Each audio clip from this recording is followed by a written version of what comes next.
with the 30 days is to sort of do an all-encompassing kind of recap. Let's touch on the main points going into this tournament. What are the bullet points? What are the main storylines, key narratives to kind of keep an eye on as the World Cup gets set to kick off on July 20th? Let's start with some of the basics. Maybe folks aren't aware of this, but for the first time ever in FIFA's Women World Cup history, there's going to be 32 participating nations. So it's the first time that there's going to be this many countries participating in this World Cup. And I've said this, I think, a few times, especially in your absence, Lisa. And every once in a while, when Jordan and I were able to touch on some of these like provisional rosters that have been dropping along the way, I'm like, this is going to be the best World Cup of all time. And part of it is because it has expanded. Part of it is because there's going to be more nations participating for the first time ever. Yeah, it's so fantastic because that just deepens the competition. I mean, in like broad strokes, general terms, the women's game is growing. The global game is growing, and not just the teams and the nations and the availability, but the competition as well, which makes it that much more competitive, especially when you're looking at of the 32 teams, not just the top 10 teams that are coming in, but there's a number of debutantes that we get to talk about, the different federations that have various teams competing in this one. It just opens the door for so much more opportunity for all these different teams, which creates the better competition, because as a newer nation that now has the opportunity to compete at the World Cup on the international stage at this level that they've never had before, you want to prove yourself and you want to show up for your nation and show up for yourselves. Sandra, it is going to be the best World Cup that we've seen. Right. I don't think I'm blowing smoke here. I think we're both in agreement that this is going to be pretty awesome. It's also another series of firsts. I guess that is the theme in this first segment. We're touching on all of the firsts that are going to be taking place across this World Cup. This is the first time that a World Cup is going to be held in the Southern Hemisphere and across two countries. Australia and New Zealand are co-hosts for this upcoming World Cup. There are officially 10 venues across both New Zealand and Australia, 6 in Australia and 4 within New Zealand, which is, I like that. It's pretty even, I think, when you're looking at kind of how a dual co-host kind of country is doing things. I know we've got a men's World Cup also on the horizon as well in 2026 across 3 nations, and it's not as even. You know, I got to say, it's not as even. There's only a certain amount of host countries in Canada and in Mexico, and the bulk of them are throughout the United States. So it's cool within this actual World Cup to see the 10 venues kind of split mostly even between these two nations. And the opening ceremonies, of course, are going to kick off on July 20th.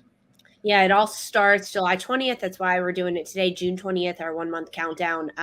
And it's always quicker than I want it to be, right? Like you look at it and you think, wow, a month-long tournament and everything that's going to come from it.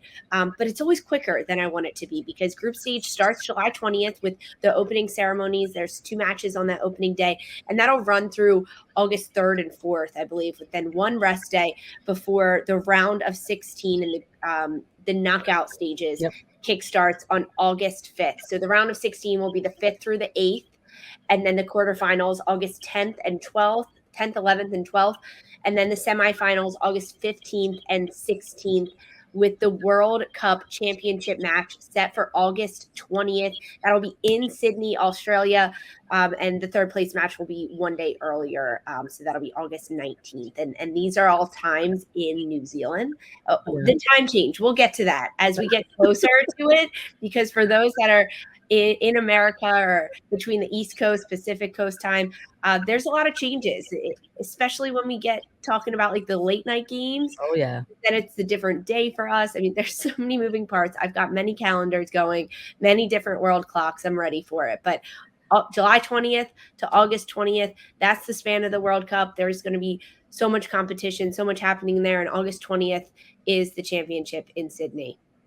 I'm just like looking down the schedule of things, and I'm just like, first of all, I feel like we've waited forever for this to get here. Now it's just 30 days out. And of course, just looking at the rundown in the calendar of the dates, I'm like, it's gonna go by in a blink, isn't it? Like Yeah. that's how it always happens. You wait for years, and then it gets here, and it's just done and dusted before you sort of feel like it gets even kicked off. But even looking at the rundown of those knockout rounds and how things are going to kick off on July 20th, this being hosted in Australia and New Zealand, Southern Hemisphere, we're talking about how it's the first time out there. We're excited for a summer of soccer, but it's maybe not going to be blazing temperatures for these two nations. It's going to be a little bit cooler when you head into the Southern Hemisphere. So I'm interested to see how teams prepare for that as well, which is, this is usually it's been kind of warmer weather. So if we're just thinking about France in 2019, I mean, we've had some pretty hot Yeah. days that we were watching players competing during their days in Europe there. So I'm curious to see how some of the flora and fauna might affect some game trainings or preparations, ahead of the tournament as the group stage gets ready to kick off. Let's talk a little bit about teams who might make some noise and who are going to participate, in this World Cup. We're talking about 32 nations for the first time. And of course, within that also means there's the opportunity for more debutantes. We've got 8 in this upcoming World Cup. Haiti, Morocco, Panama, Philippines, Vietnam, Portugal, Ireland, and Zambia are the 8 debutante nations that are going to be participating in this upcoming World Cup. Within that, though, I think we're very excited about this in particular, Lisa. 6 CONCACAF teams Mhm. are going to be represented in this World Cup. It's going to be the first time that CONCACAF, as a federation, has had 6 participating nations in a Women's World Cup. We were able to obtain 6 teams through an interconfederation playoff. So when we're looking at the actual allotted slots for World Cup qualifying processes, they vary. They're a little Mhm. different. And so with Europe, the Oceanic Federation, CONMEBOL, CAF, the African Federation of Football, UEFA, we're looking across all the board of these footballing governing nations and the actual slots that they have allotted to them for World Cup participation. So for CONCACAF, it was actually just 4 slots. But Yeah. through the Interconfederation Playoff Tournament, there's 3 additional slots, and that is where we had Haiti and Panama clinch their spots for the And World Cup. and that's the beauty of having 32 teams in the entire tournament, right? Because you have all of the different federation play-in tournaments in CONCACAF. It was the W Championship that took place last summer that had the qualifying spots open up for 4 of the teams, and that's what happened there. But then, because the tournament has expanded to 32 teams, they opened up this inter-confederation play-in tournament, which opened up 2 more spots. And CONCACAF able to grab 2 more of those spots with the 6 teams max allowed for this World Cup is pretty freaking cool, Sandra. Like, this is pretty cool because we talked about it so much that with many of these different debutantes coming in, and even you look at teams in CONCACAF specifically like Jamaica that have been to a World Cup before in 2019, but they're returning. They have the opportunity to return, which gives them a leg up on, of course, the other debutantes, because although Jamaica didn't do as well as they wanted to in the 2019 World Cup. They didn't win a group stage game. They got knocked out early on. They at least have that experience of going to a World Cup, being in that environment, living in the camps, preparing with their team, and getting this all situated. And we're going to talk a lot more about Jamaica and their national team in this episode. But when you look at the debutantes, Haiti, Panama, Philippines, Vietnam, Portugal, Ireland, Zambia, Morocco. It's fantastic that these nations get these opportunities to come in. And of course, with CONCACAF, it's definitely a little heartbroken for you about Mexico. I never I I know. never want to rub salt in the wound there for you, but No, you've been so supportive. I'm trying here. But it's fantastic that CONCACAF gets 6. But I want to look a little bit about the debutantes that we have Yeah, with 8 absolutely. different teams. The United States in their group, they will be going up against 2 of Vietnam, them. yeah. Yeah, Vietnam in this situation. It's fantastic because of that. It's not as hard to be a debutante anymore because there are so many of them, right? And because the global game is growing, there's definitely so many hoops they have to jump through, but they've got this naivety that they can go in and kind of own a little bit about what they're going to do and bring their game to their opposition.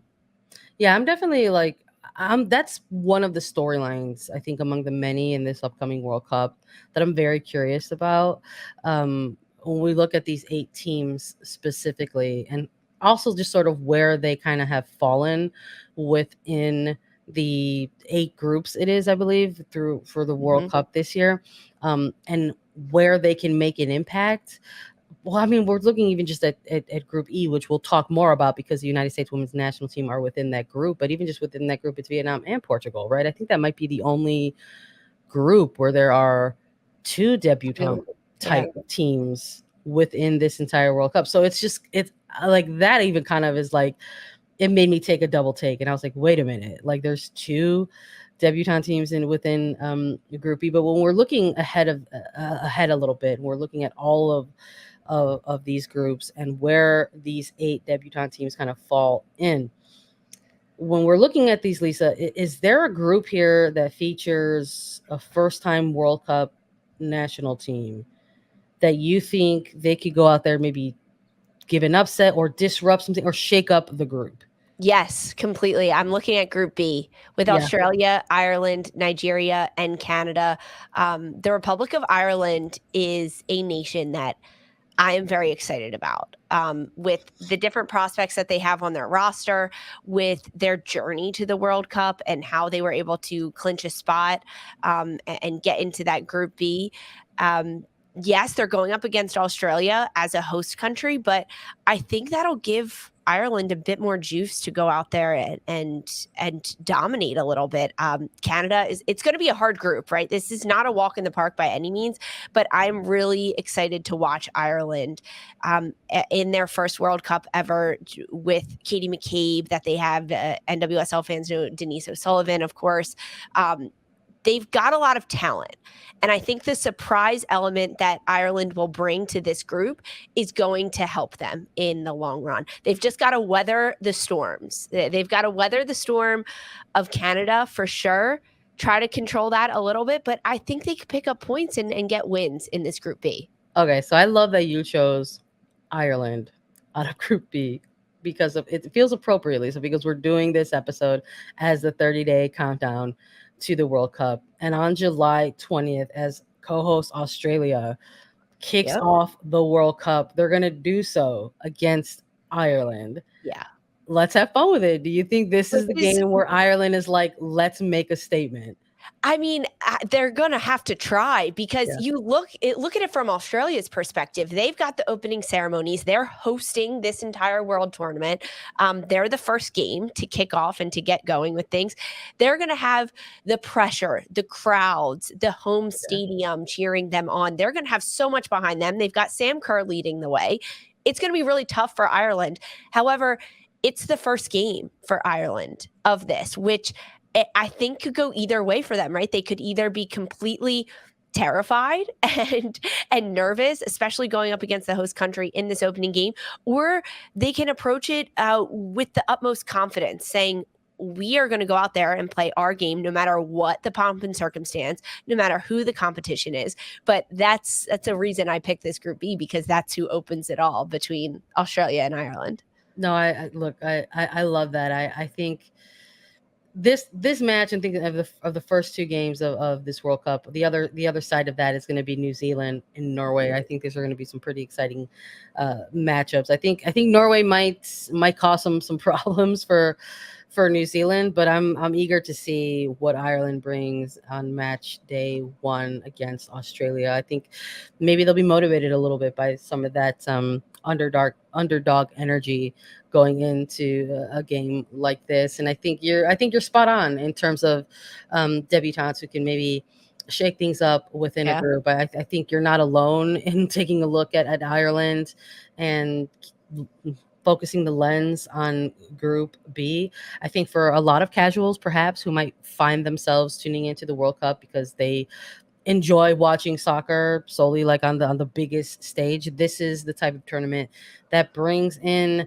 not even those casuals, just those kind of like very non-typical type of Mhm. soccer viewers, the type of sports fan that really just enjoys a big event. There are those types of sports fans that exist.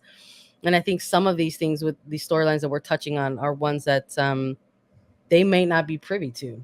And so when you look at a host team, you're like, oh yeah, like the host team is probably going to run away with this though. Right. But we just got to look in April at Ireland against the United States, and we know how tough they can play against opposition. There's something about kind of having a little bit of that underdog energy and kind of making sure that you have your strong game to go Right. against who might be considered the favorites within the group. You want to reserve a little bit of that um, extra game planning or finesse or mentality to kind of bring your best game against who are typically going to be viewed as the favorites in this group. But that's part of the chaos, I think, of Group B. It's a little bit unpredictable, right?